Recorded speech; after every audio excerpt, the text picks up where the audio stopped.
बार बार गर्दन को झटकने से और इसमें से जो ये आवाज़ आती है, इससे अगर आपको आराम मिलता है, आपको लगता है कि ये अच्छी चीज़ है, तो एक्चुअली ये सही नहीं होगा। एक्चुअली आपको ये आदत धीरे धीरे छोड़ देनी चाहिए। अगर आपको लगता है कि नहीं भाई मेरे गर्दन में बहुत ज़्यादा तनाव है, खिंचाव है, मुझे ऐसे करके आराम मिलता है, इसके लिए मैं आपको इस वीडियो में एक स्ट्रेच बताता हूँ। आप वो करिए। वो करते हुए अगर आवाज़ आती है, अच्छी बात है, नहीं आती है तब भी आपको जो आपकी गर्दन में, जो आपके कंधों में जो तनाव है, खिंचाव है, दर्द है, उसमें आराम मिल सकता है। आप ज़रूर इसको ट्राई करिए, क्योंकि ये जो हम गर्दन झटकते हैं इससे हमें बहुत सारी परेशानियां हो सकती हैं। सर्वाइकल स्पॉन्डिलाइटिस की परेशानी हो सकती है। इवन जो हमारे सर का अंदर का जो प्रेशर होता है वो भी बढ़ सकता है।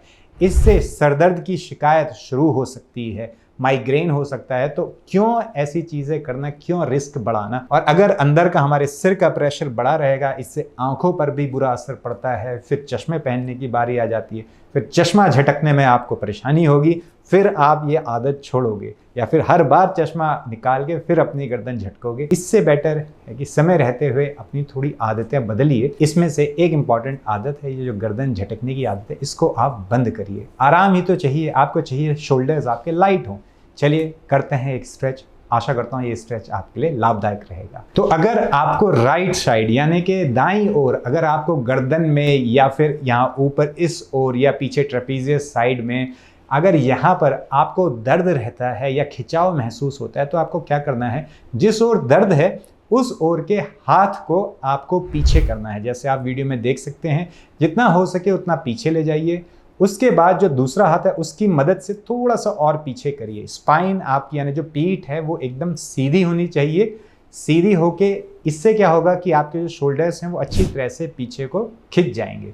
पीछे को खिंच गए, एकदम आप सीधे खड़े हैं। उसके बाद जो आपका लेफ्ट हैंड यानी कि जिस ओर आपको दर्द नहीं हो रहा है, उस ओर के हाथ से आपको जो आपकी गर्दन है उसको नीचे की ओर खींचना है। जो आपका कान है उसको आप कोशिश करिए आपके गर्दन के पास आए। धीरे धीरे करिए। अगर आपकी गर्दन चटकनी होगी, उसमें से आवाज़ आनी होगी, तो ऐसा करने में ही आ जाएगी। स्पेशली आपको ज़्यादा जोर नहीं लगाना है। जहां पर आपको थोड़ा सा भी दर्द शुरू होने लगे, इसका मतलब आपने ज़्यादा खींच दिया, थोड़ा सा कम खींचें, तो थोड़ा सा आप इसको रिलीज करिए और वहां पर आप होल्ड करिए। 10 से 15 सेकंड होल्ड करिए, फिर आप गर्दन को धीरे से छोड़ दीजिए। ऐसा करने में मेन इंपॉर्टेंट बात है कि आपको खुद उस ओर नहीं झुकना है जिस ओर आप गर्दन झुका रहे हैं। ऐसा अक्सर होता है, इसलिए आपकी स्पाइन यानी आपकी पीठ सीधी होनी चाहिए, कंधे एकदम स्ट्रेट होने चाहिए। इसके बाद आपकी सिर्फ गर्दन मूव होगी। इससे आवाज़ आती है, गुड है, नहीं आती है फिर भी आप करके देख सकते हैं एक बार भी।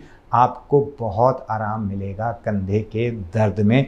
अगर आपके ट्रेपीजियस मसल का दर्द है, पीठ में दर्द है, उसमें भी बहुत आराम मिलेगा। इसके साथ साथ विटामिन D3 बहुत बहुत इम्पॉर्टेंट है। अगर आपको बार बार इधर उधर जोड़ों में दर्द होता है, कभी कहीं दर्द हो गया, कभी कहीं मोच आ गई, ऐसा अगर होता रहता है तो आप ज़रूर अपना विटामिन D3 चेक करवाइए।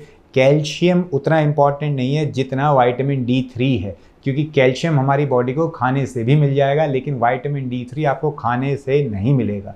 ज़रूर अपना विटामिन D3 चेक कराइए। कमी आती है तो आपको डॉक्टर की सलाह लेनी है और रेगुलर लाइफ लॉन्ग आपको विटामिन D3 का सेवन करना होगा। या फिर आप डेली सुबह या शाम को 1 घंटा 1.5 घंटा आप सूर्य की किरणों में बैठें, ताकि सूर्य की किरणें आपकी त्वचा पर, स्किन पर पड़ें। इससे भी आपकी बॉडी विटामिन D3 बना लेगी। तब आपको विटामिन D3 की गोली का सेवन नहीं करना होगा। विटामिन D3 की जो गोली होती है उसको हफ्ते में 1 बार खाना होता है। ना मैं विटामिन D3 बेचता हूँ, ना मैं कोई ब्रांड रिकमेंड कर रहा हूँ। जो आपका मन है आप वो ले लीजिए। बस विटामिन D3 का टेस्ट ज़रूर कराइए, देखिए कि क्या लेवल है। अगर ऐसा बार बार होता है तो बहुत सिंपल एक्सरसाइज है, ज़रूर ट्राई करिएगा। क्या इफेक्ट आया नीचे कमेंट बॉक्स में ज़रूर लिखिएगा। और जिसको इसकी ज़रूरत हो, ऐसे आपके जानकार लोगों को ज़रूर ये सिंपल स्ट्रेच बताइए, ताकि किसी को भी केमिकल मेडिसिन की ज़रूरत ना पड़े। सिंपल चीज़ों से अगर इलाज हो जाता है तो भारी भारी दवाइयाँ जो हमारे लिवर को या बॉडी को साइड इफ़ेक्ट भी देती हैं, उसका सेवन क्यों करना। आशा करता हूँ आपकी वीडियो आपके लिए लाभदायक रहेगी। अगर वीडियो पसंद आए तो चैनल को सब्सक्राइब करना ना भूलें। मिलते हैं अगली वीडियो में एक बड़ी मुस्कुराहट के साथ। तब तक के लिए हंसते रहिए, मुस्कुराते रहिए।